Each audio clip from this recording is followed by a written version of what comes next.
E aí, você tá ligado que as fadas, as fadinhas, inclusive esse sininho aí, tem na verdade uma origem histórica sombria? Se não, vem comigo depois da vinheta.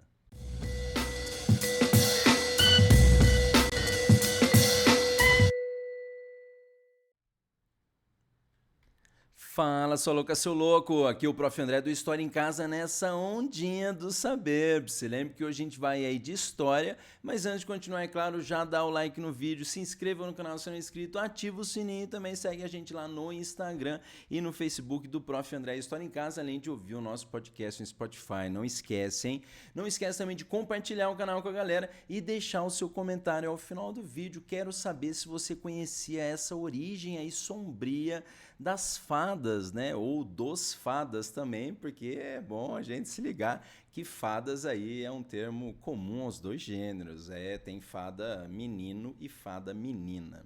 Bom, você talvez aí conhece a fadinha, né? Que na minha época era sininho, né? E estamos usando aqui, é claro, da Disney, mas opa, já vamos tirar aí, é claro, para não gerar conflito, mas você lembra aí que para mim é sininho, para muita gente hoje é a Tinkerbell. Também aí nessa pegada, é claro, até da Winx também, a série lá que a Netflix fez, do desenho lá do somos Winx, somos poderosos. Não sei lá, mas eu lembro sempre da Sofia, minha filha, que assistia isso quando criança.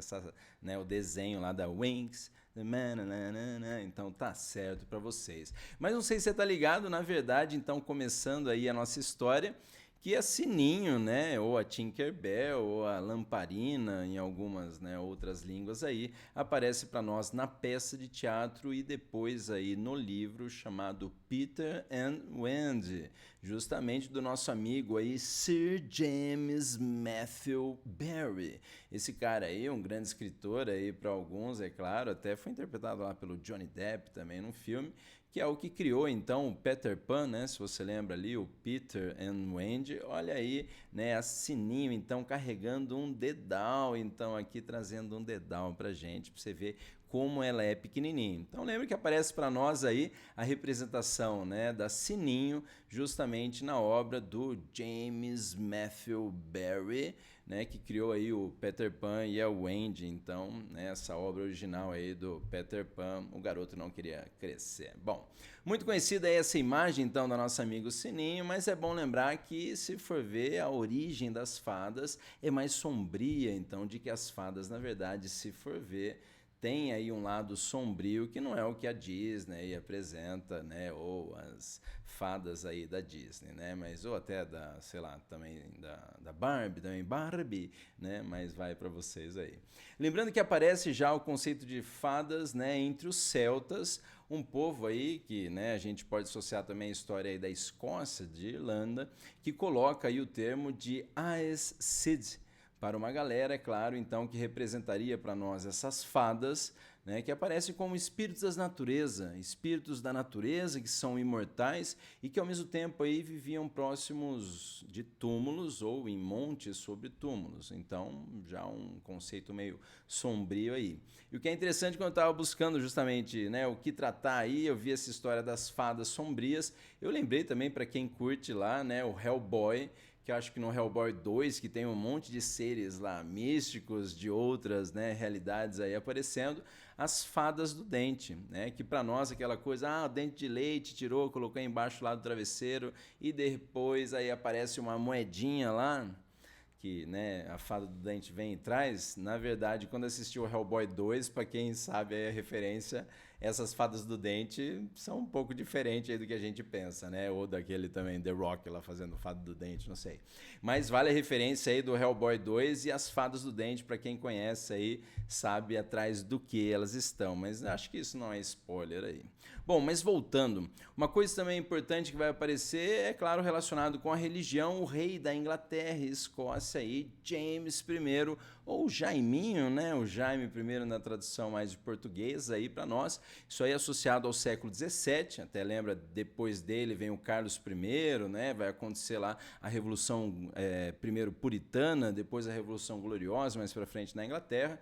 Então lembra, ele até faz parte lá do contexto até da conspiração da pólvora, do Remember the 5th of November, né, que faz referência também para você ao Guy, né, ao Guy Fawkes, a máscara lá que o V de Vingança usa, né, nos quadrinhos lá ou no filme. Bom, mas Rei James I escreveu aí justamente sobre as fadas, tá ele aí para vocês, belo naipe do rapaz.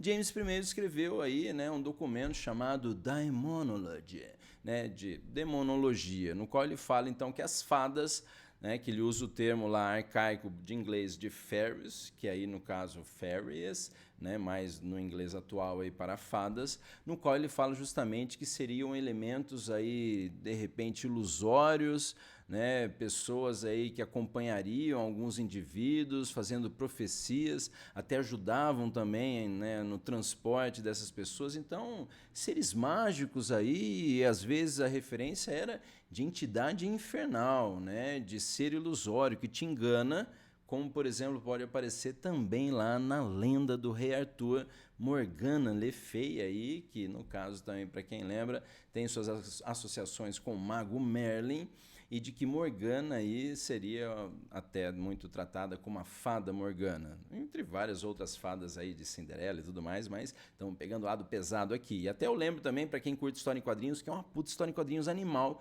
Camelot 3000, que tem Merlin, tem toda a tábua aí, né, o Arthur, o Rei Arthur e a Távola Redonda, Excalibur, a Morgana ali do lado, né, num contexto futurista. Bem louco esses quadrinhos, vale a pena aí também uma indicação do caramba aí para você. Camelot 3000 aí, né, o Brian Boland, o artista aí que faz as capas também, bem interessante, e a história em si, e com Mike W. Barry. Aí a referência legal. Mas lembrando que o cristianismo, assim como James I, ali associou também essa questão mais demoníaca até, ou sombria aí das fadas, com uma classe de anjos caídos, de que eles nem eram tão piedosos para estarem no céu e nem também tão, né, maus para estarem no inferno. Então, de que eles foram expulsos aí, né, do paraíso. O que é interessante que até então toda essa concepção de fadas, que eu, como já falei, pode referenciar tanto aí ao fada homem quanto ao fada mulher, né, o fada menino e o menina, e geralmente aqui a visão é de seres em altura como a de humanos e sem asas, que é um negócio interessante, que eles têm poderes mágicos e tal, mas não têm necessariamente asas, nem são pequenininhos como lá Sininho. Bom, mas vale a referência para você. E o que aparece aqui, eles acabam sendo associados aí no século, né, nesse momento aí de século XIX, tal, comecinho do século XIX, a esse contexto também de súditos de Satã, né, o cristianismo, então pegando essa crença de que eles estavam aí nesse meio termo, mas mesmo assim eram associados com súditos de Satã. Olha lá. Mas para você estar na sequência aí de que ao longo do século XIX a situação muda um pouco de figura, principalmente com pensadores aí ingleses ligados à teosofia, que eu dei uma pesquisada lá, basicamente aí é uma religião misturando filosofia que puxa o lado oriental também aí das religiões, também essa questão da crença de que você, né, consegue chegar a concepção divina também, é umas coisas meio loucas aqui que eu vi por cima, mas vale também dar uma olhada aí. Mas a teosofia já puxa esse lado da natureza angelical das fadas, de serem elementos bons, com esse aspecto aí de religião mais oriental, até porque fadas também está relacionado ao conceito lá de devas, que no sânscrito estaria justamente associado a elementos aí, né, de natureza, até por sinal muito ligados aos processos da natureza, como o crescimento de uma planta, né, e até associando então essa ideia de elementos coloridos também, né, que é uma coisa associada também à ideia de fazer o equilíbrio entre a luz do sol e os seres vivos, o desenvolvimento e evolução dos animais. Então, já no século XIX, ao longo do século XIX, com a teosofia, já aparece essa natureza mais angelical das fadas. E olha quem aparece aí, ninguém mais, ninguém menos que Sir Arthur Conan Doyle, para quem conhece lá o criador então do Sherlock Holmes, que desenvolveu um livro chamado justamente The Coming of the Fairies, está aí, Sir Arthur Conan Doyle, que é a vinda das, né, fadas, que basicamente ele falou aí, ele se baseou numa história de que, né, teria ocorrido aí um contato aí com fadas, né, numa cidade lá do interior da Inglaterra, de que duas adolescentes conseguiram entrar em contato com essas fadas e bateram fotos até, né, registros fotográficos.